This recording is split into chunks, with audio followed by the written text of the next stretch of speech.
తాలూకాలో మీ రోల్ బాగానే ఉంటుంది. ముస్లిం రోల్ ప్లే చేశారు.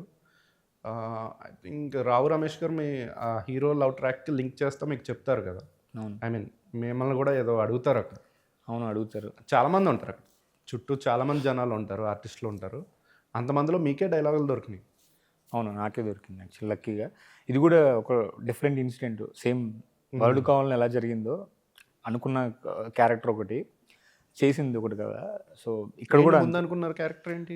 ముందు అనుకున్నది ఏంటంటే విలేజ్లో ఒక రామ్ ఫ్రెండ్ రోల్ అనుకున్నారు. విలేజ్లో ఒక రామ్కి ఒక ఫ్రెండ్స్ ఉంటారు, ఒక హీరో ఫ్రెండ్ రోల్. ఒక 4 మెంబర్స్ ఉన్నాం. ఓకే. నేను ఇంకొక 2-3 ఉన్నాం.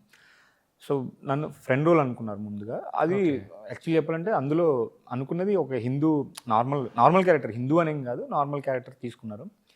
ఒక రోజు ఇలాగే మళ్ళీ కోడైరెక్టర్ గారు విజయ్ గారు, సో నా ఫ్రెండ్ ద్వారా వచ్చింది. తరుణ్ అసిస్టెంట్ డైరెక్టర్, అసోసియేట్గా చేస్తున్నాడు, ఆ సినిమాకి చేశాడు.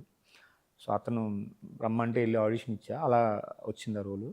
అయితే అక్కడ జరిగిన విచిత్రం ఏంటంటే ఫస్ట్ అనుకున్నది ఒకటి కదా, తర్వాత ఒక 4-5 డేస్ అయిన తర్వాత కోడైరెక్టర్ పిలిచి వెళ్ళి డ్రెస్ మార్చుకో, ముస్లిం క్యారెక్టర్ చేయాలి నువ్వు, క్యాప్ అయి పెట్టుకో, వెళ్ళిస్తారని చెప్తే డైరెక్టర్ గారు అన్నారు వెళ్ళి మార్చుకో అని చెప్పారు.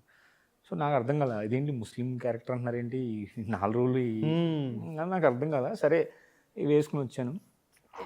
అక్కడి నుంచి అలా ముస్లిం కంటిన్యూ అయితే లక్కీగా నాకు ముస్లిం దాంట్లో ఎక్కువ డైలాగులు పడ్డాయి. ఏంటంటే అందులో శివాజీ రాజా గారిది కూడా. అవునవును, బాగా గుర్తు చేశారు. అవును, ఆయన కూడా కట్టే.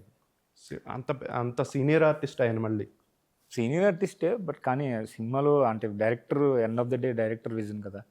సో డైరెక్టర్కి కథకి ఎలా ఫిట్ అవుతుందని దాన్ని బట్టి చూసుకుంటాను. కానీ ఆయనది యాక్చువల్లీ నేను చూసింది మంచి రోలే, చాలా యూనిక్ రోల్.